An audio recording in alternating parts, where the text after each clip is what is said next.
تمام دیکھنے اور سننے والوں کو میری طرف سے سلام۔ السلام علیکم ناظرین۔ ہنر کی دولت۔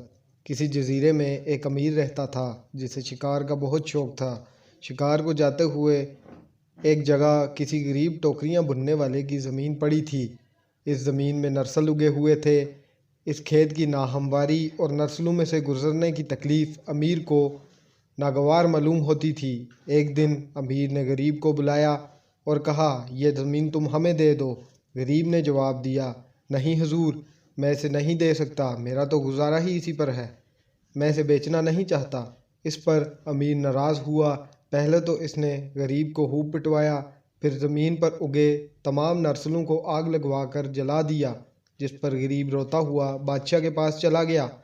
بادشاہ نے امیر کو بلا کر حال پوچھا تو امیر نے جواب دیا، بے شک میں اس ذلیل آدمی کو میں نے مارا، اس کے کھیت کو میں نے جلایا، کیونکہ اس نے میرے حکم کی تکمیل نہ کی۔ بادشاہ نے فرمایا، تم نے دولت کے جھوٹے غرور میں ایک بے گناہ غریب کو ناحق تکلیف دی اور بڑا نقصان پہنچایا، حالانکہ تمہارا پردادا اس سے بھی زیادہ غریب تھا، جو ہمارے گھرانے کی بدولت اتنی دولت کا مالک ہو گیا، جس کے ورثے پر اس وقت تم اتنے مغرور ہو رہے ہو۔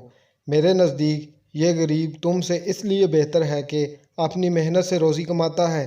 اب بادشاہ نے حکم دیا اور امیر اور ٹوکریاں بنانے والے دونوں کو بالکل ننگا ایک غیر آباد جزیرے میں چھوڑ دیا جائے۔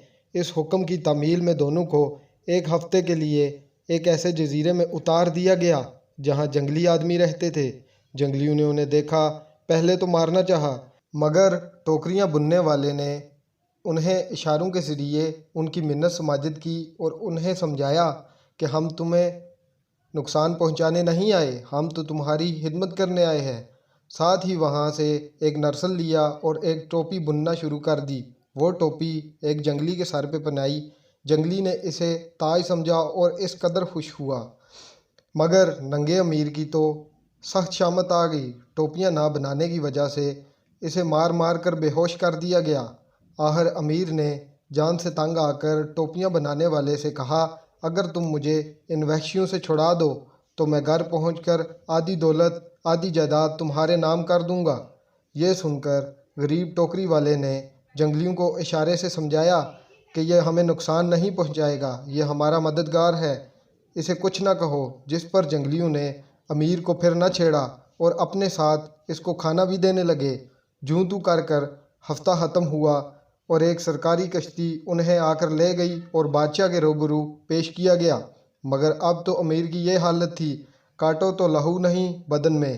بادشاہ نے سب قصہ سن کر امیر سے فرمایا کہ تم نے دیکھ لیا دولت کا محل کیسا ناپائیدار ہے اور اس پر غرور کرنے والا کیسا نالائق۔ اصلی دولت مند وہی ہے جو ہنر جانتا ہے، محنت کرنا جانتا ہے۔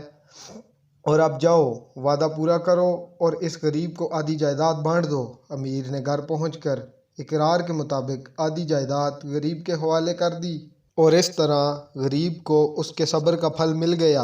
امید ہے کہ آپ کو کہانی پسند آئی ہوگی۔